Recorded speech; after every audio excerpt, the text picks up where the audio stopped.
Créatives, réactives, les startups sont incontournables dans tous les domaines d'activité. Dans la finance aussi.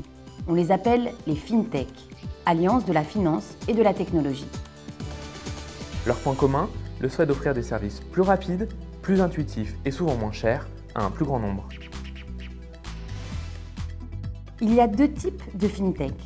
Celles qui proposent des services financiers innovants, comme des paiements instantanés, les cagnottes en ligne ou du financement participatif. Et celles qui se spécialisent dans les infrastructures, comme la blockchain ou l'analyse avancée des données à l'aide du big data et de l'intelligence artificielle. Avec leurs produits innovants, permettant une expérience utilisateur très fluide, les fintech bousculent l'industrie financière et l'incitent à accélérer sa transformation digitale.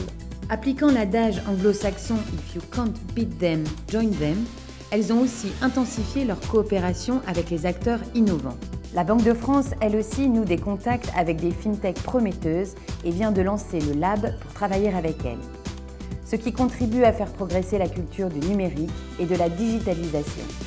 Résultat, la Banque de France est l'une des banques centrales les plus avancées en la matière. Mais les fintech doivent tenir compte des règles du jeu. Les bonnes idées innovantes, ça ne suffit pas quand l'argent des consommateurs est en jeu.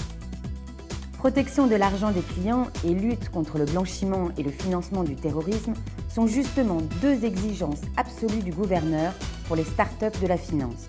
C'est à la CPR, dont le gouverneur est aussi le président, qu'il revient de faire appliquer les règles du jeu aux fintech. Dans ce cadre, le nouveau pôle FinTech Innovation de l'ACPR est là pour accompagner les startups candidates afin de les aider à obtenir l'agrément, indispensable pour exercer des activités financières.